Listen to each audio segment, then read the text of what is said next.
It's all about the housing market, Federal Reserve. This is Welcome to Wall Street Confidential. I'm Farnoosh Torabi. I want to welcome Jim Cramer to the show. Jim, you made a really interesting point this morning in one of your columns on Real Money, talking about how the Fed's role in changing the psychology of the market has to really start with not only cutting interest rates aggressively, but to do so that people can start being more rosy about the housing market. Right. I mean, I think that the psychological, when you have academics who don't understand the animal spirits of a market and are just looking at the raw numbers, it would seem that a quarter point would be fine. It's not going to change the world. It gets there gradually. But what we really need is a jump start with the idea that there should be some fear that you'll miss a bottom in housing. Mm-hmm. I have rarely in my career ever seen a more one-sided situation in terms of people just all saying that 2008 has to be worse than 2007. So that the Fed has to jar that psychology, or else there's absolutely no reason to buy. And every month we add inventory because the housing companies are not able to write off quickly enough what land they own, because then they'd be impairing themselves and ruin their revolvers. Mm-hmm. They all need credit. So what I see, except for Ryland, what I see happening is without the Federal Reserve cutting aggressively, there is no urge to go buy a house. Now, the Federal Reserve not only does not understand that, but they complicate matters.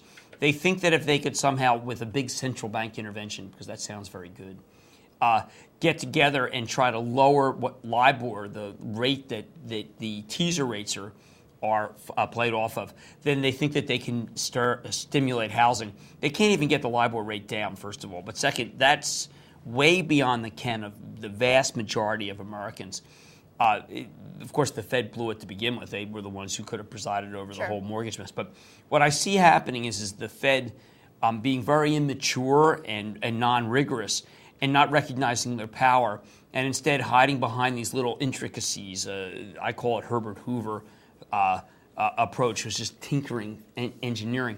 And it just shows me that one of the things that there's a lot of suck-ups now saying that the Fed plan's a real good one.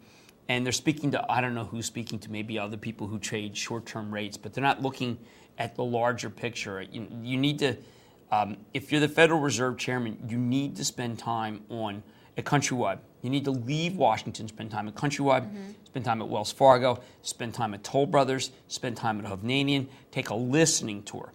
But, that requires micro, and these guys are macro, and they think that anything that could be micro is anecdotal. So they have their view of what rigor is. It's very academic. Academics always, we all taught, I was going to be I almost went that way, and I can tell you that anything anecdotal is viewed as being non-rigorous. So they're stuck within their own macro numbers, which are producing the wrong results. You should just go out to California. If they were to go out to the Inland Empire and spend just a week there, like I did, I think that you would see very easily what the problem is, which is that you know that the moment you buy a house, you're going to be surrounded by another house that foreclosed, an unfinished housing project, and certainly, like a car, we all accept the fact that when you take a car off the lot, it's worth $10,000 to $15,000 less, expensive car. But we never thought that with housing. But that's what it's like in housing. Wow, cars and housing. Yeah, they're both appreciating way too quickly. Thanks a lot, Jim Cramer. Housing and the psychology needs to change. Federal Reserve. This is TheStreet.com TV. Stay tuned.